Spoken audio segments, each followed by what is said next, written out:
Ladies and gentlemen, welcome to Talk Spicy. I'm Coach Gene Clemens. Thank you for joining me wherever you are joining me. Rate the show, comment, agree, disagree, but whatever you do, keep it spicy. 5-star ratings are appreciated, and if you are joining me on the YouTube channel, make sure you like and make sure you subscribe. If you're joining me on Facebook, if you're joining me on Twitter, I really do appreciate it. Just had some things to say because yesterday, the news kind of snowballed that the Tennessee Titans quarterback Ryan Tannehill said that he would not mentor Malik Willis. Now, I'm paraphrasing most likely. Did he say exactly that? Maybe not. But is what he's saying that? Yes. He's saying that he will not mentor Malik Willis. So let me start with this. First off, right? This is a testament to Malik Willis. This says everything that we need to know about Malik Willis. See, like they say, game recognizes game. So Ryan Tannehill isn't dumb. He looks at Malik Willis as a threat. How often do you see a quarterback who's starting making on a $100 million contract say out loud, "Oh, I'm not going to help out this third-round draft pick"? How often do you see that, where someone is threatened by a quarterback who's making legit money is threatened by a day 2 pick? You don't see it, because most of the times they feel like, oh, well, that person isn't better than me anyway. You can't bring in no day 2 pick, and if you want to get me all up in my feels, you got to bring in a first rounder, because then I know that you are economically invested in this person, and I should have some trepidation, right? That's the whole Aaron Rodgers thing. That's the reason Aaron Rodgers was so upset, because the Green Bay Packers went out and used a first-round draft pick on a quarterback. That means we're using someone that we're about to get you out of the paint with. But no, this was a third-round pick. A guy that people were out here saying could not play, right? So why would Ryan Tannehill be concerned about a third-round pick that people are saying is the best quarterback in the worst quarterback draft in recent memory? Well, maybe because that quarterback, Ryan Tannehill, knows that Malik Willis is the real deal, and that if he gave him a couple little nuggets, his job might be on the line. But do I believe that is a good thing, that's okay that Ryan Tannehill did that? I'm going to tell you this. Do whatever you want in life. I have said a million times, I don't care what motivates you. You got to use whatever motivates you in order to be your best.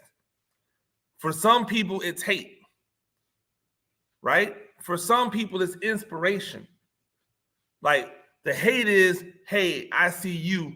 You shouldn't have that. I should have that. So I'm going to work harder so that I can get to where I'm supposed to be and you're not supposed to be. That's hate. Inspiration is, hey, you have that. You're showing me that I can also have that. And so I'm going to do everything that I can in order to get to that point. But then there's something else that motivates. And we rarely talk about it, right? There's something else that motivates that we rarely talk about. And you know what that is?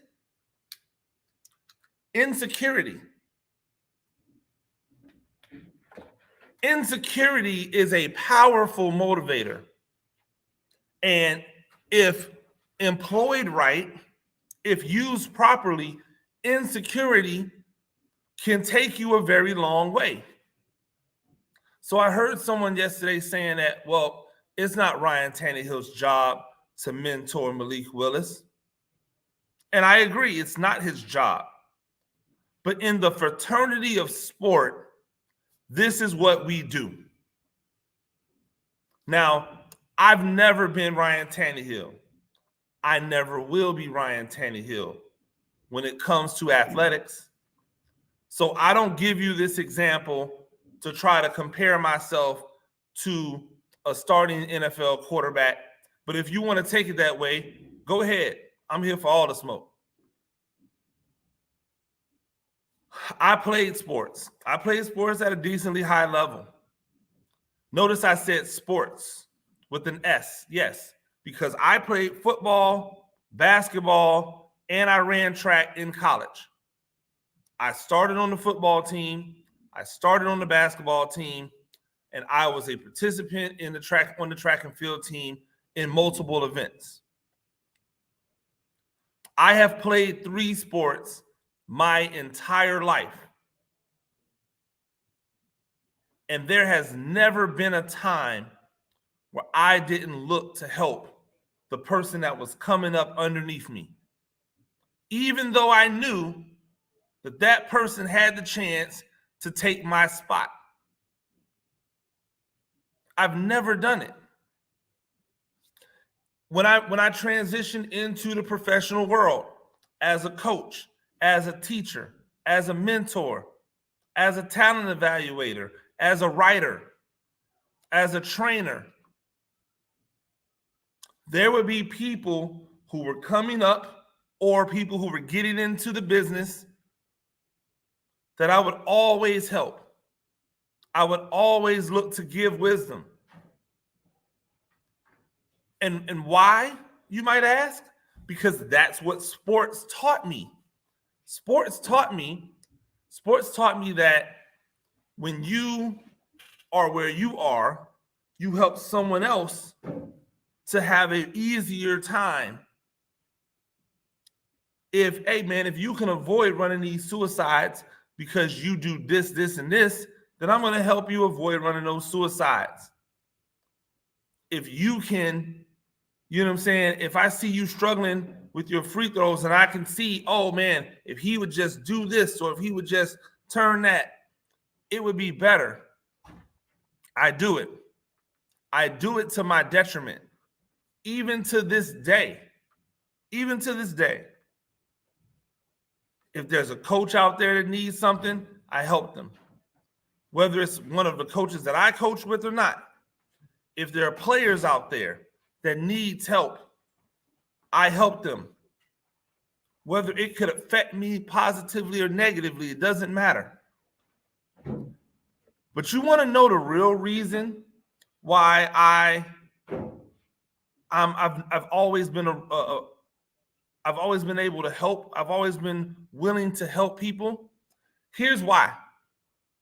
It's because I have unwavering confidence in me. There's a little thing that I do in football where I say, hey, listen, I can tell you all the plays we're going to run. You're still not me, right? As a coach, I could tell you every play that I'm going to run in the game, but you have to know when I'm going to call it, how I'm going to call it, the formation, the time of the game, who I've exposed on your side. You're not me. So I can give you all the knowledge. Some people are afraid to give the knowledge. Some of these coaches, they act like their playbook is sacred. Like they made it up themselves. But I've never felt that way. Why? Because I believe in me.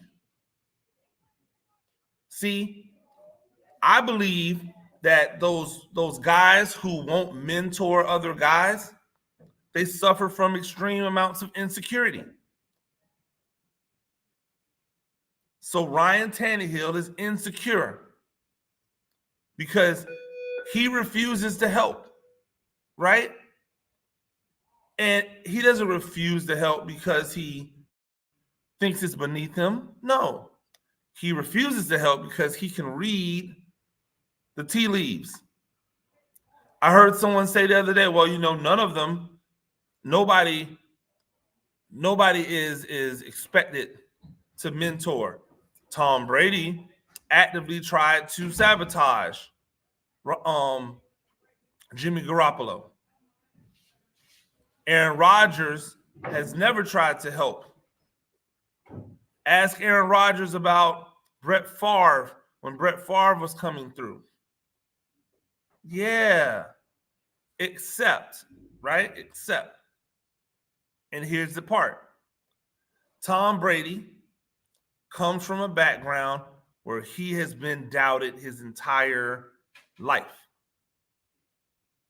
Right? He's been doubted his entire life. When he went to Michigan, he had to continually every year fight for his job with guys who were deemed to have more natural talent than he did. When he came to the NFL, he had to fight off this stigma that he was just part of a machine, that he was just a cog that you could replace easily, that he wasn't the reason they were winning Super Bowls. He had to deal with that.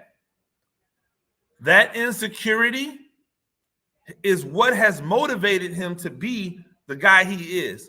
But trust me, there are probably some things that if he tried to do, he would fail at because he's insecure.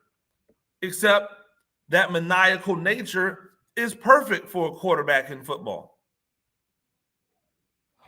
Aaron Rodgers is supremely gifted. And so because he's supremely gifted, that insecurity drives him to live up to that supreme gift, right? I remember when Aaron Rodgers was falling off and they went out and they drafted a quarterback. They drafted Jordan Love. It was the right thing to do because Aaron Rodgers was falling off.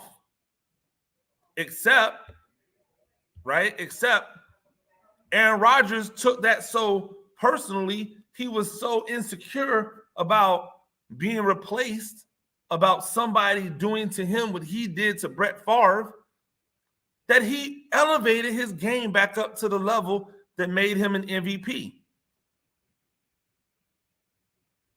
The team still didn't win anything, didn't win a championship, but okay,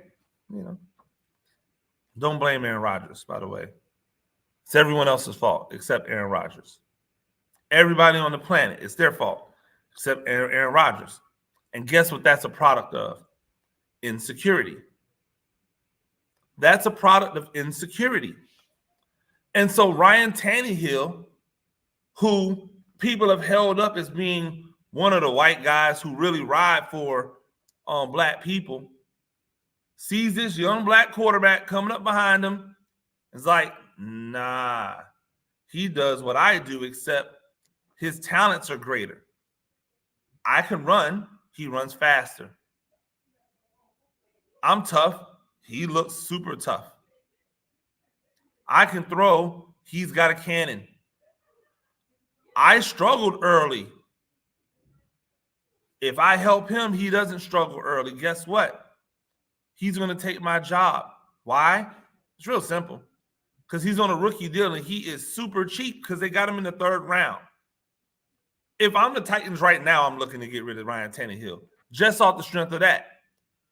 Because with the receivers that we don't have, we're not winning a championship. So we might as well hit the reset button right now.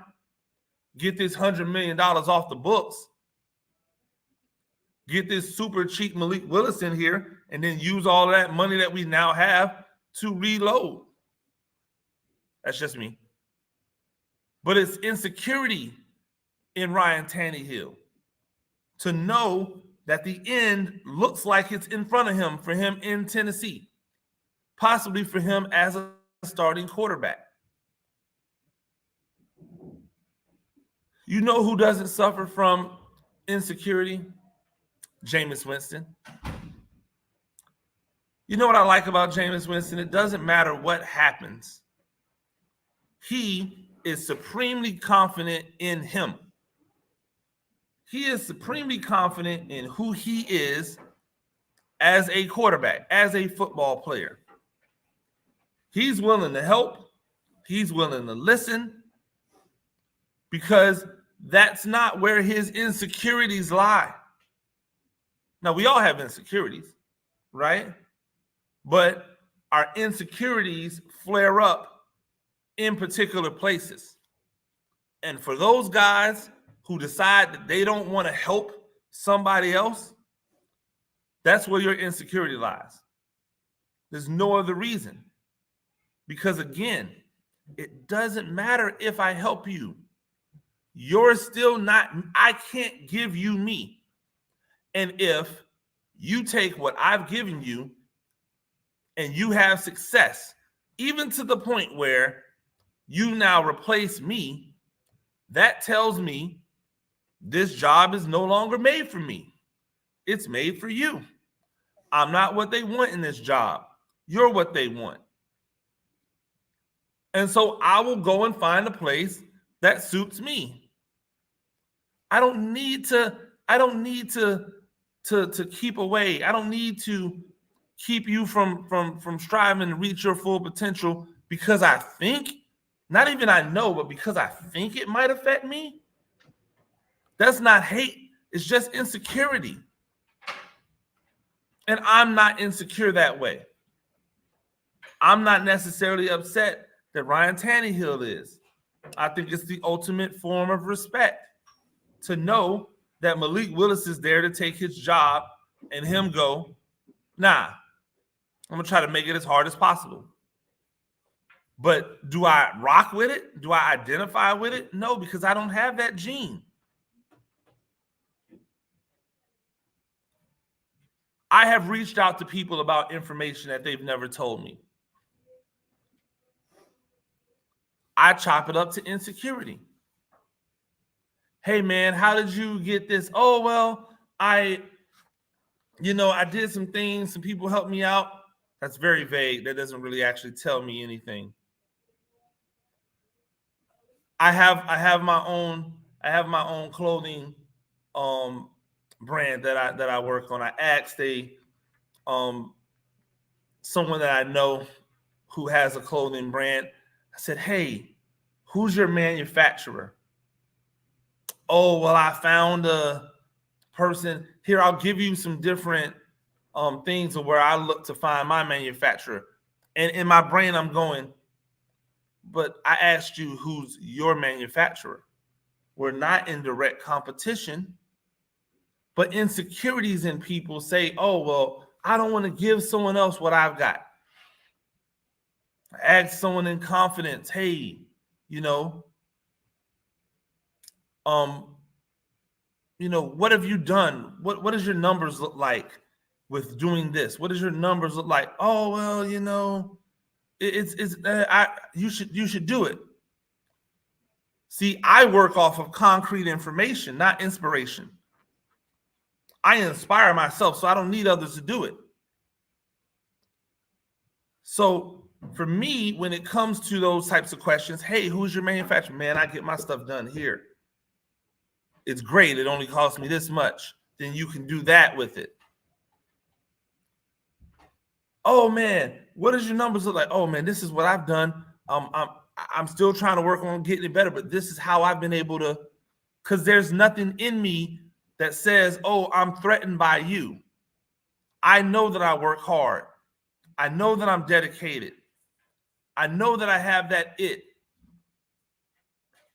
So there's no insecurity in me that says that if I help you, it's going to be bad for me. So when I see people agree with Ryan Tannehill and what his stance is, I immediately just go, oh, that's somebody I'm never going to be able to reach out to for any type of assistance. That's someone that's never going to help their fellow man rise up because they're afraid that it might hurt them. And I'll tell you, that's just Oof, that's a rough way to live. Do you really want to go through life worried that other people might take your job? Worried that other people might take your shine? What's meant for you is meant for you, ladies and gentlemen. It's not meant for anyone else. Whatever they glean, whatever they get, it was meant for them. Even if that means it's your job, it was meant for them. Have more confidence in yourself. Try to suppress that hate as much, not hate, excuse me. Try to suppress that insecurity as much as possible. Or weaponize it the way that Tom Brady has. Weaponize it the way that Aaron Rodgers has, to put yourself in an entirely different category. Because again, I'm not mad that that's what you choose to do. But when you play like Ryan Tannehill played in that playoff game last year, it's kind of hard for me to look at you and go, really, dude? That's just not the move for me. Ladies and gentlemen, that's Talk Spicy. I'm Coach Gene Clemens. We do this thing a few times a week. Rate the show, comment, agree, disagree, but whatever you do, keep it spicy. 5-star ratings are appreciated. If you're joining me on the YouTube channel, make sure you subscribe. We'll see you next week. Excuse me, not next week. We'll see you tomorrow. Till next time, peace.